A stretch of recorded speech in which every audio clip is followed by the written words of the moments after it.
प्यारे बच्चों, आज की इस वीडियो में हम बूढ़ी काकी इस सबक से मुताल्लिक मालूमात हासिल करेंगे। आइए सबसे पहले देखते हैं पहली बात।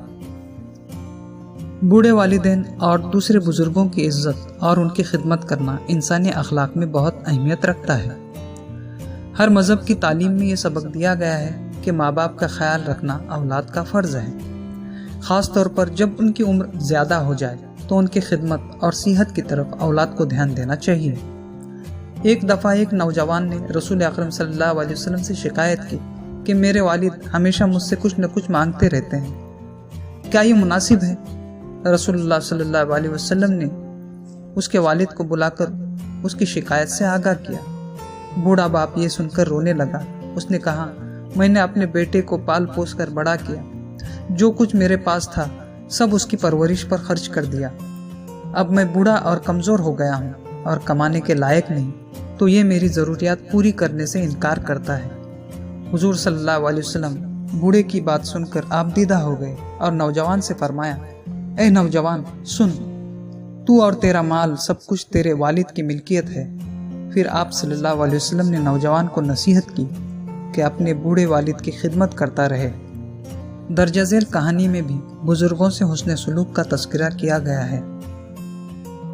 आइए अब जान पहचान इस उन्वान के तहत सबक के मुसन्निफ प्रेमचंद का तारुफ सुनते हैं। प्रेमचंद का असल नाम धनपत राय था। पहले वो नवाब राय के नाम से कहानियां लिखते थे, बाद में प्रेमचंद के नाम से लिखने लगे। वो सन 1880 में बनारस के एक गांव लमही में पैदा हुए। इब्तिदाई तालीम उन्होंने गांव में हासिल की, बाद में प्राइमरी स्कूल में मुदर्रिस हो गए। उन्हें बचपन से लिखने का शौक था। सन 1908 में उनकी कहानियों का पहला मजमुआ सूज़े वतन के नाम से शाये हुआ, जिस पर अंग्रेजी हुकूमत ने पाबंदी आयद कर दी थी। सन 1921 में उन्होंने सरकारी मुलाजिमत से इस्तीफा देकर अदब और सहाफत को अपना पेशा बना लिया। प्रेमचंद ने अपने अफसानों और नावलों के जरिए वतन दोस्ती, समाजी इस्लाह और कौमी यकजहती को फ़रोग दिया। उन्होंने तकरीबन 300 अफसाने लिखे। गौदान, मैदान अमल, चौगान हस्ती, बाजार हुस्न, पर्दे मजाज वगैरह उनके मशहूर नावल हैं। 8 अक्टूबर सन 1936 को बनारस में उनका इंतकाल हुआ। आइए अब बूढ़ी काकी इस सबक का खुलासा समाप्त करते हैं। बुढ़ापा अक्सर बचपन का दौरे फ़ानी हुआ करता है। बूढ़ी काकी में जायके के सिवा कोई हिस्स बाकी न थी। आंखें, हाथ, पैर सब जवाब दे चुके थे।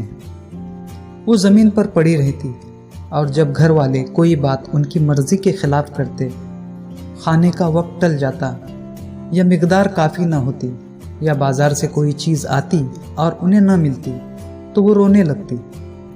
उनके शोहर को मरे हुए एक ज़माना गुजर गया था।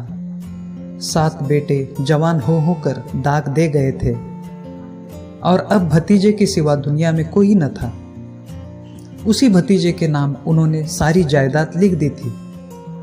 उन हजरात ने लिखाते वक्त खूब लंबे चौड़े वादे किए थे, लेकिन वो सारे वादे झूठे साबित हुए।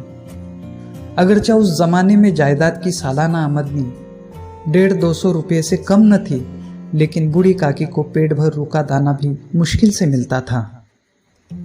बुधराम को कभी कभी अपनी बेइंसाफी का एहसास होता, लेकिन मजीद खर्च का खौफ उनकी नेकी को दबाए रखता। इसके बरक्स अगर दरवाजे पर कोई भला मानूस बैठा होता और बूढ़ी काकी अपना नगमे बेहंगाम शुरू कर देती, तो वो बहुत गुस्सा हो जाते थे और घर में आकर उन्हें डांटते थे। लड़के वालिद का ये रंग देखकर काकी को और ज़्यादा परेशान करते। सारे घर में अगर किसी को काकी से मोहब्बत थी तो वो बुधराम की छोटी लड़की लाडली थी। रात का वक्त था। बुधराम के घर बड़ा जश्न था। उसके बड़े लड़के का तिलक आया था। दरवाजे पर शहनाई बज रही थी। बड़ी दावत का एहतमाम था। मस्तूरात गा रही थी। रूपा मेहमानों की दावत का सामान करने में मसरूफ़ थी। भट्टियों पर कड़ाव चढ़े हुए थे। पूरियाँ, कचौड़ियाँ, समोसे वगैरह तरह तरह के पकवान तैयार किए जा रहे थे। बूढ़ी काकी उन पकवानों की लिज्जत अमेज़ खुशबू से बेताब होकर अंधेरी कोठरी में बैठी उन पकवानों के तस्वुर में डूबी हुई थी। आखिर उससे रहा नहीं गया। वो उकड़ू बैठकर हाथों के बल खिसकती हुई कड़ाव के पास जा बैठी। बुधराम की बीवी रूपा उस वक्त सरासमगी की हालत में थी। जब उसने बूढ़ी काकी को कढ़ाव के पास बैठे देखा तो गुस्से से भड़क उठी। उसने काकी को खूब बुरा भला कहा। बूढ़ी काकी को बेहद सदमा हुआ।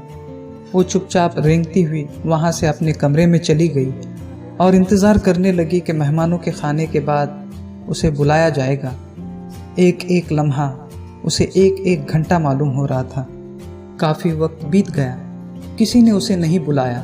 आखिर भूख से बेताब होकर फिर से बूढ़ी काकी चलने के लिए तैयार हुई। उसने दिल में तरह तरह के मंसूबे बांधे। पहले तरकारी से पूड़ियाँ खाऊंगी, फिर दही शक्कर से, कचौरियाँ रायते के साथ मज़ेदार मालूम होंगी वगैरह। आखिर रेंगती घसीटती वहाँ जा पहुँची जहाँ ज़ियाफ़त हो रही थी। कहीं आदमी चौंक कर उठ खड़े हुए। आवाज़ें आईं, अरे ये कौन बुढ़िया है। बुधराम ने जब उसे देखा तो वो गुस्से से तिलमिला गए। पूरियों का थाल जमीन पर पटक दिया और काकी को बुरी तरह घसीटकर फिर उसी कोठरी में लाकर धम से गिरा दिया। मेहमानों ने खाना खाया, घर वालों ने खाया, बाजे वाले, धोबी, चमार सब खा चुके, लेकिन बूढ़ी काकी को किसी ने न पूछा। काकी के साथ अपने माँ बाप का गैर इंसानी सलूक देखकर लाडली को बहुत दुख हुआ। वो सोचती थी कि ये लोग काकी को बहुत सी पूरियाँ क्यों नहीं दे देते। वो काकी के पास जाकर उन्हें तसल्ली देना चाहती थी, लेकिन माँ बाप का खौफ था। उसने अपने हिस्से की पूरियाँ भी न खाई थी। रात के 11 बजे जब रूपा अपने आंगन में पड़ी सो रही थी, लाडली अपने हिस्से की पूरियाँ लेकर चुपके से काकी की कोठी में गई और उसे पूरियाँ खिलाई, मगर काकी का पेट नहीं भरा। उसने लाडली से कहा, बेटी जाकर अम्मा से और मांग ला। लाडली को डर था कि अम्मा जाग जाएगी तो उसे मारेगी। तब काकी लाडली से बोली, मेरा हाथ पकड़कर वहाँ ले चलो जहाँ मेहमानों ने बैठकर खाना खाया था। लाडली काकी का मंशा न समझ सकी। वो उन्हें झूठे पत्तलों के पास ले आई और बिठा दिया। काकी भूख की मारी पत्तलों से पूरियों के टुकड़े चुन चुन कर खाने लगी। आइन उसी वक्त रूपा की आंख खुली। रूपा का कलेजा सन हो गया। ये वो नज़ारा था जिसे देखने वालों के कलेजे कांप उठते हैं। उसे अपनी गलती का एहसास हुआ। उसने भंडारे का दरवाज़ा खोला और एक थाली में खाना लिए काकी के करीब आई। काकी उठो, खाना खा लो, मुझसे बड़ी भूल हुई, इसका बुरा न मानना। परमात्मा से दुआ करो कि वो मेरी खता माफ़ कर दे। काकी सब कुछ भुलाकर खाने पर टूट पड़ी। उसके एक एक रुएं से सच्ची दुआएं निकल रही थी और रूपा बैठी ये रूहानी नज़ारा देख रही थी। आइए अब सबक पर मबनी सवालात पर एक नज़र दोहराते हैं। अगले 5 सेकंड में आपको उनके जवाबात देने हैं। 5 सेकंड के बाद सही जवाब स्क्रीन पर जाहिर होगा। एक जुमले में जवाब दीजिए। पहला सवाल, हर मजहब की क्या तालीम है?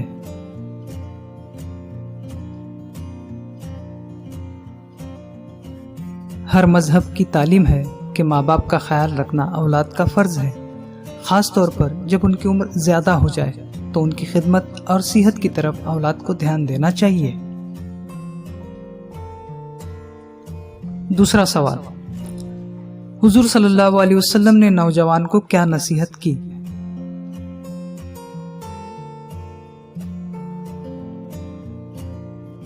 हुजूर सल्लल्लाहु अलैहि वसल्लम ने नौजवान को नसीहत की कि अपने बूढ़े वालिद की खिदमत करता रहे।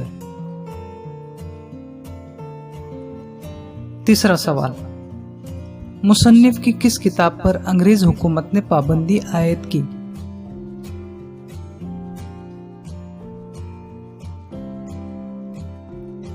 मुसन्निफ की किताब सूज़े वतन पर अंग्रेज हुकूमत ने पाबंदी आयद की। चौथा सवाल, मुसन्निफ ने बुढ़ापे को क्या कहा है?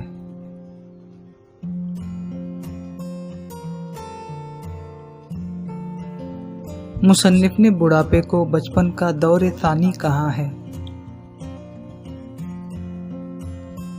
पांचवा सवाल, बूढ़ी काकी के कितने बेटे थे?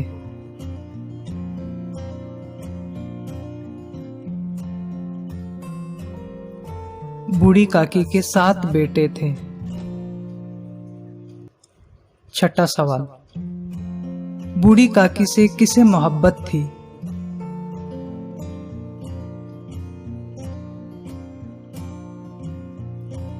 बुधराम की छोटी बेटी लाडली को बूढ़ी काकी से मोहब्बत थी।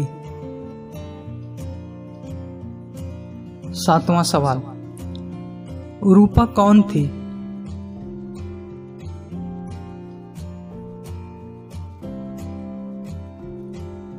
रूपा बूढ़ी काकी की बहू और उनके भतीजे बुधराम की बीवी थी। 8वां सवाल, तिलक किसका आया था?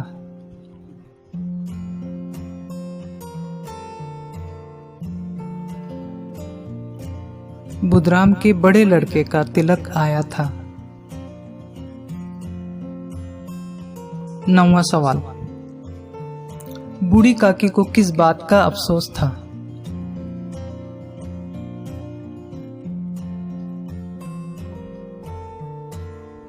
रूपा ने बूढ़ी काकी को सख्त बुरा भला कहा था, उसकी तजलील की थी, उसका उन्हें अफसोस था। 10वां सवाल, लाडली बूढ़ी काकी के लिए क्या ले आई?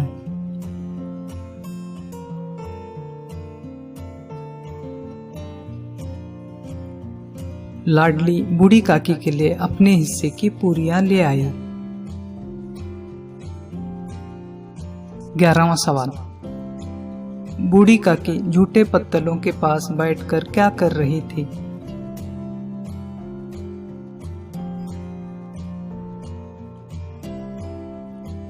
बूढ़ी काकी झूठे पत्तलों के पास बैठकर पत्तलों पर से पूरियों के टुकड़े चुन चुन कर खा रही थी।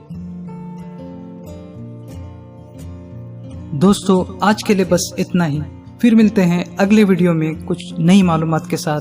तो देखते रहिए एजू वीडियोस फॉर ऑल।